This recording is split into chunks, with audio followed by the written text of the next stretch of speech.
కడుపుతో ఉన్న పిల్లని ఇంత రాత్రిపూట ఇలా అటు ఇటు తిప్పితే ఎలారా? కాస్త జాగ్రత్తగా ఉండాలిరా. సర్లే వెళ్ళు.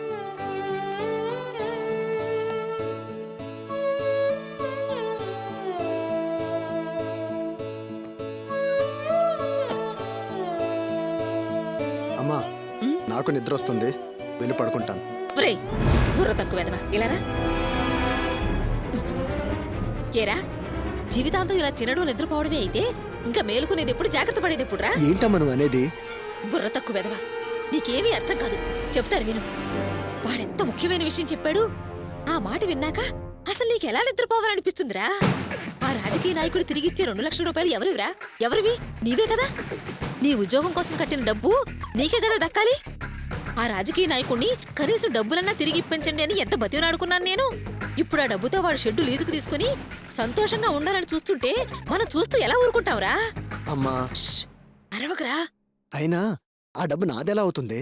ఆ డబ్బు వాడికేగా దక్కాలి. పిచ్చి మాటలు మాట్లాడకరు, పిచ్చి సన్నాసి. రేవతి కష్టపడి సంపాదించిన 1,00,000 రూపాయలు వాడి చేతిలో పెట్టాను. వాడి బండి వాడికి మళ్ళీ ఏర్పాటు చేశాను. వాడి పేరు మీద స్థలం కొని ఒక తపా డబ్బు కూడా కట్టాను. ఇవన్నీ నేను ఎందుకు చేశానో ఆలోచించావా? కాస్త బుర్ర పెట్టి ఆలోచించరా, బుర్ర తక్కువ వెదవా. అయితే ఇప్పుడు నన్ను ఏం చేయమంటావే? వాడా షెడ్డు లీజుకు తీసుకోవడానికి వీల్లేదు. వాడి చేతికి ఆ డబ్బు ఎలా వస్తుందో నేను చూస్తాను. వాడి విషయం అటుంచు, ముందు నా విషయం చెప్పు. ఈ విషయం ఏంట్రా? నువ్వు ఎలాగైనా మా మామగారితో నా బిజినెస్ విషయం మాట్లాడు, నాతో బిజినెస్ పెట్టించు. ఈ 6,000-7,000తో ఎలా బ్రతకమంటావే? నేను ఆ ఇంటికి అల్లుడైంది ఆ ఆస్తి నా సొంతం చేసుకోవడానికే కదా. ఆ విషయం మర్చిపోయావా నువ్వు? మర్చిపోలేదురా, నేను దాని గురించి ఆలోచిస్తున్నాను. నాన్న అవస్థలు పడింది, అడ్డమైన అవమానాలు భరించింది దానికోసమే కదరా. సరే, రేపు నేను మీ అత్తగారింటికి వస్తాను. వాళ్ళను బుట్టలో వేసి నీ కోరిక తీరేలా చేస్తాను. వెళ్ళు, వెళ్ళి ప్రశాంతంగా నిద్రపో.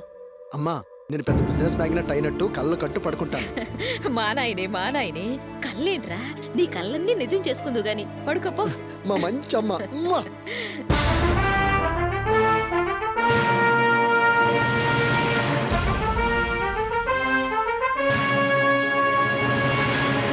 రేపు ఎలాగైనా వాళ్ళ ఇంటికి వెళ్ళి వాసుకి వ్యాపారం పెట్టించే మార్గం చూడాలి. నువ్వు చాలా పిచ్చి పని చేసావు కావ్య. పిచ్చి పనా? ఏంటది? ఈ సమస్యకి కారణం ఆ దిలీప్. అలాంటి దిలీప్తో కలిసి నువ్వు పార్క్లో మాట్లాడావు. అదెవరైనా చూస్తే ప్రాబ్లం ఇంకా పెద్దదయ్యేదే కదా. ఈ విషయం నువ్వెందుకు ఆలోచించలేదు? అప్పుడు నేను అవన్నీ ఆలోచించే పరిస్థితుల్లో లేను ప్రియా. ముందు అతన్ని అవాయిడ్ చేసి మౌనంగా వెళ్ళిపోయాను. కానీ జనం అతను నన్ను టీజ్ చేస్తున్నాడు అనుకుని చేయి చేసుకున్నారు. అలాంటి సిచ్యువేషన్లో అతన్ని వదిలేసి నేను ఎలా వెళ్ళగలను? అంతేకాదు ప్రియా, అప్పుడు ఆ క్షణం నా మనసులో ఉన్న బాధ చెప్పుకోవడానికి ఎవరూ లేరే అని బాధపడుతున్నాను. అప్పుడు ఏమైంది అని పలకరించే మీరెవరన్నా అయ్యుంటే బోరున మీ గుండెల మీద పడిపోయి ఏడ్చేదని తెలుసా? దిలీప్ ఎదురై ఎందుకు ఏడుస్తున్నావు, ప్రాబ్లం ఏంటి అని అడుగుతుంటే నాకేం చేయాలో అర్థం కాలేదు. బాధ బయటికి చెప్పుకొని గుండె బరువు దించుకోవాలనిపించింది. నా మనసు ఓదార్పు కోసం ఎదురు చూసింది. దిలీప్ నాకు మంచి ఫ్రెండ్ కాబట్టి అతనితో చెప్పుకుని కాస్త తేలిక పడ్డాను. నిజమే కావచ్చు. సమస్య మీద సమస్య వస్తే ఏం చేయగలం? మల్స్ బావ తిరిగొచ్చే వరకు పరిష్కారమే లేదా? నువ్వు ఆఫీస్కి వెళ్లకుండా ఇంట్లోనే ఉంటే అమ్మా నాన్నకి ఏం సమాధానం చెప్తావు? అదే అర్థం కావడం లేదు ప్రియా. పగలంతా ఏ గుళ్ళోనో పార్కులోనో సినిమాలతోనో గడిపేయాలి. ఈ విషయం అమ్మకు చెప్పే ధైర్యం నాకు లేదు. ఇలా ఇంట్లో ఉన్న వాళ్ళని మోసం చేయడం కరెక్టేనా? మరి నన్నేం చేయమంటావు? కావ్య, బావ తిరిగొచ్చాక నువ్వు చెప్పేదంతా నమ్మి నిన్ను మళ్ళీ చేరదీస్తాడనే నమ్మకం నీకుందా? 100% నాకు ఆ నమ్మకం ఉంది ప్రియా. ఆయన మంచితనం నాకు తెలుసు. ఇక్కడ ఆయన గురించి నేను ఎలా ఆలోచిస్తున్నానో అక్కడ ఆయన కూడా నా గురించి అలాగే ఆలోచిస్తూ ఉంటారు. అంత నమ్మకం ఉన్నదానివి బావకు ఫోన్ చేసి మాట్లాడొచ్చు కదా. నేనేదో కోపంలో అన్నానని తనని తను కాంప్రమైజ్ చేసుకొని మాట్లాడొచ్చు కదా. మీ ప్రాబ్లం క్లియర్ అయిపోతుంది కదా. ఆయనకు ఫోన్ చేయాలనిపించడం లేదా? నేను ఫోన్ చేయాలనే ప్రయత్నం చేశాను, కానీ తీరా చేయబోతే నాకు ధైర్యం సరిపోవడం లేదు.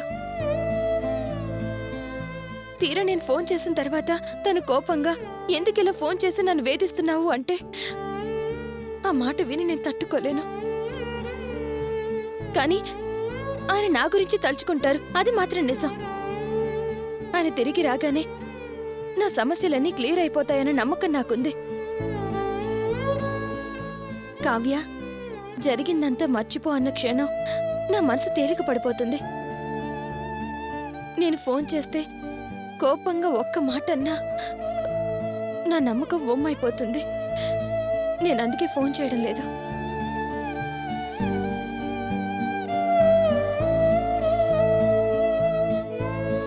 అలా అనకు కావ్య. నమ్మకం ఉంది నమ్మకం లేదు అని రెండు మాటలు నువ్వే మాట్లాడకు. బావ కూడా అనుకోవచ్చు కదా, ఇంత జరిగాక కూడా నాకొక ఫోన్ కూడా చేయలేదని. ఇప్పుడు నువ్వు ఆలోచించి ఒక స్టెప్ ముందుకు వేస్తే తప్పేంటి? ఏంటే నువ్వనేది? తప్పు నీ వైపు నుంచి ఉంది. నువ్వే ఫోన్ చేసి సారీ అడుగు. ఆయన కోప్పడినా ఓపిగ్గా నచ్చ చెప్పే ప్రయత్నం చెయ్యి. ఫోన్లోనే కాంప్రమైజ్ అవ్వచ్చు కదా. ప్రియా, అది అయ్యో, నువ్వు మాట్లాడకుండా ఉండడం కూడా నాకు తప్పుగానే అనిపిస్తుందే. మరి ఇప్పుడు నన్నేం చేయమంటావు? అదేం ప్రశ్న? ఇదిగో ముందు బావికి ఫోన్ చెయ్యి. చెయ్యివే.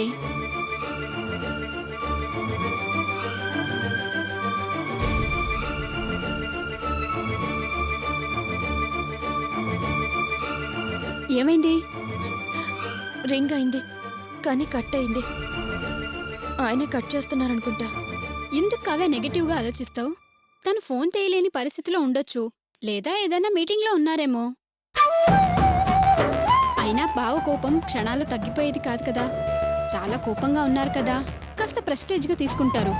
నువ్వేం ఫీల్ అవ్వకు. నేను కాదని ఆవేశంలో వెళ్లారు కదా, ఆ కోపంలోనే ఉండుంటారు. ఇప్పుడు నీ ఫోన్కి ఆన్సర్ ఇవ్వటం లేదని నువ్వు బాధపడకు. రేపు తనే ఫోన్ చేస్తారనే నమ్మకం నాకుంది. నీ మాటలు వింటుంటే కాస్త ధైర్యం వస్తుంది. సరే, ఇక అదే ఆలోచించి డిప్రెస్ అవ్వకు. సరే, పద పడుకో. పద.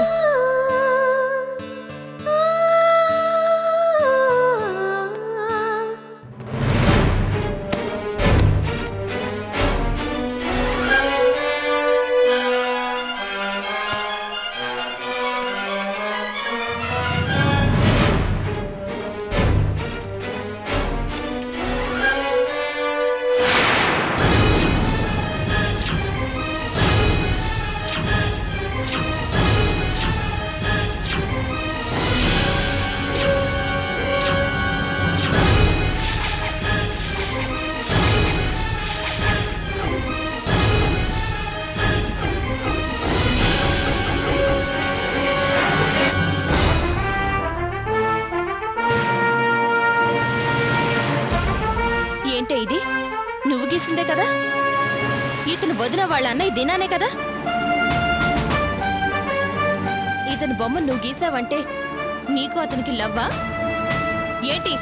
లవ్ చేసుకుంటున్నారా?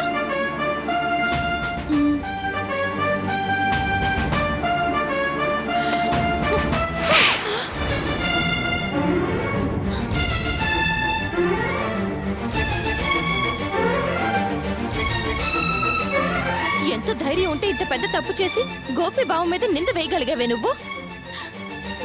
ఈ విషయం అమ్మకు అర్థం కాక అర్చన వాళ్ళ ఇంటికి వెళ్ళి దుమ్మెత్తి పోసింది కదే. మీకు మాకు ఏ సంబంధం లేదు అని తెగదెంపులు చేసుకుని వచ్చింది. దీనంతటికి కారణం నువ్వే కదూ. ఇంత జరిగినా గోపి బావ తప్పేం లేదు, తప్పు చేసింది నేను అని ఒక్క మాట చెప్పలేకపోయావే నువ్వు. ఏయ్, దొంగ ఏడుపులు ఏడవద్దు. ఇలా ఏడ్చే కదా అందరినీ మోసం చేసావు. చాలు, ఇంకా ఎందుకే ఆ ఏడుపులు? పాపాత్మురాలా, ఇలా చేస్తావని నేనెప్పుడు ఊహించను కూడా ఊహించలేదు. చిన్నపిల్లవ అనుకున్నాం కానీ ఇంతింత పెద్ద ఘనకార్యాలు చేస్తున్నావా నువ్వు? నువ్వు ప్రేమించిన దానికి నేను నిన్ను కొట్టలేదే. లవ్ చేయడానికున్న ధైర్యం ఇంట్లో చెప్పడానికి ఉండాలే. ధైర్యం లేని దానివి ఎందుకే ప్రేమించడం? నేను దిలీప్ని లవ్ చేశాను, ఆ విషయం ఇంట్లో చెప్పి నిశ్చితార్థం దాకా తీసుకెళ్లాను. ఏదో మిస్అండర్స్టాండింగ్స్ వల్ల నా దురదృష్టం వల్ల అది జరగకుండా పోయింది. ఇప్పుడు అదే కదే నా జీవితానికి సమస్య అయింది. సరే, నా సంగతి వదిలే. నా సమస్య నా పాటలు నేనేవో పడతాను. నువ్వు ఈ విషయం దాచడం వల్ల అర్చనతో మనకి జీవితాంతం బంధుత్వం లేకుండా పోయింది. ఇప్పుడు అది ఎలా మళ్ళీ కుదురుతుందో లేదో. ఇప్పటికీ ఈ విషయం నువ్వు ఎవరికీ తెలియకుండా దాచావంటే ఏంటే దాని అర్థం? ఏదో నువ్వు గీసిన బొమ్మ వల్ల ఇప్పుడు ఈ విషయం నాకు తెలిసింది. లేకపోతే నాకు తెలిసేది కాదు కదా. నీ మనసుని నువ్వే ప్రశ్నించుకోవే. నువ్వే అన్నావు కదా, ఫ్రెండ్స్ లాగా మనం అన్ని విషయాలు షేర్ చేసుకునేవాళ్ళవని. మరి ఈ విషయం నా దగ్గర ఎందుకు దాచావు? అసలు నీ మనసుకి నువ్వేమనుకున్నావే? ఇద్దరు ఎవరికి చెప్పకుండా పారిపోయి పెళ్లి చేసుకుని ఈ కుటుంబ గౌరవ మర్యాదలు మట్టిపాలు చేద్దాం అనుకున్నారా? మన కుటుంబాన్ని బజార్కి ఈడుతాం అనుకున్నావా? అయ్యో, అలాంటి ఆలోచన నాకేం లేదు కావ్య. నేను ఇల్లు వదిలిపెట్టి పారిపోవాలని ఆలోచించిన దాన్ని అయితే ఆ పని ఎప్పుడో చేసి ఉండేదాన్ని. అలా చేయకూడదని, అమ్మా నాన్నల ఇష్ట ప్రకారమే ఈ పెళ్లి జరగాలని నేను ఈ విషయం దాచిపెట్టాను. నేను నమ్మలేకపోతున్నాను ప్రియా. అసలు నీకు ఆ దినాకి పరిచయం ఎలా ఏర్పడిందే? లవ్ దాకా ఎలా వచ్చింది? నీకు ఆ దినా గురించి తెలుసు కదా. పోయి అతన్ని ఎలా లవ్ చేసావే? నాకు దిన మీద లవ్ ఏర్పడలేదు. నేను అంతకుముందే ఒక అతన్ని లవ్ చేసి మోసపోయాను. నా జీవితం నాశనం అయిపోయింది అనుకున్నాను. అప్పుడు వదినే నన్ను కాపాడింది.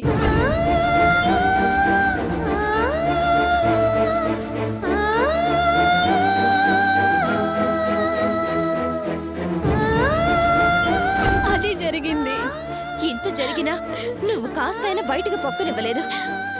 అవును, మీరు కలిసిమెలిసి తిరగడం వరకేనా? ఇంకా అడ్వాన్స్ అయ్యారా?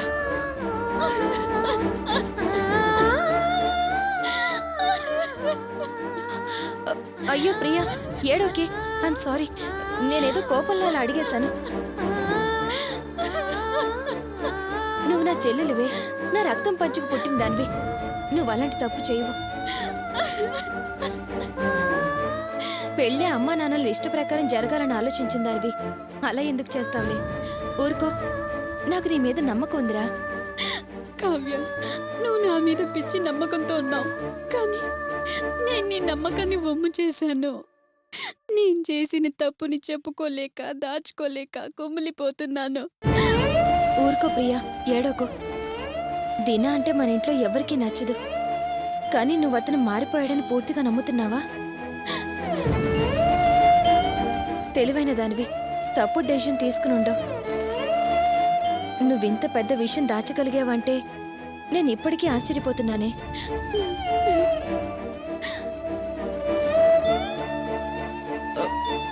నువ్వు దాస్తున్నావు కదా అని అనుకోవచ్చు. నా సమస్య మల్స్ తిరిగి రాగానే తీరిపోతుంది. కానీ నీ విషయం అలా కాదుగా. పోనీ ఈ విషయం అమ్మతో నేను మాట్లాడినా? వద్దు కావ్య, మాట్లాడొద్దు. ఇది ఏదో రోజు తెలియాల్సిందే కదా. వద్దు కావ్య, ఆ రోజు నువ్వే విన్నావు కదా. వదిన తరపు బంధువుల్లో సంబంధం చూద్దామంటేనే అమ్మ అన్నయ్య ఎలా మాట్లాడారు, వాళ్ళకెంత కోపం వచ్చిందో. ఇప్పుడు ఈ విషయం చెప్తే వాళ్ళు సహించరు. నీ విషయం తెలిస్తే అమ్మ ఎలా తట్టుకోలేదో నా విషయం తెలిసినా అంతే. మరి దీనికి సొల్యూషన్ ఏంటే? సరైన సమయం వచ్చే వరకు వెయిట్ చేయడమే. కావ్య, నా ప్రేమ నిజమైంది. అది తప్పకుండా గెలిచి తీరుతుంది. ఆ నమ్మకం నాకుంది కావ్య.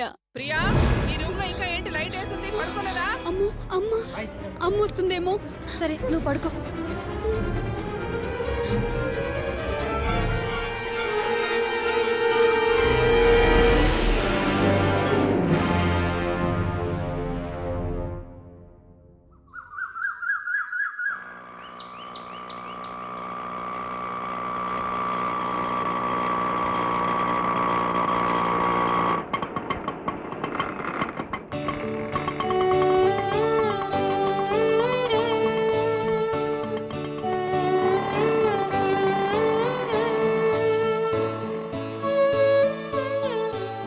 రామ్మ రేవతి, రెండు వదిన గారు బాగున్నారా? బాగున్నారు వదిన గారు. తిరుపతిలో దర్శనం బాగా జరిగిందంటగా రేవతి చెప్పింది. చాలా బాగా జరిగింది.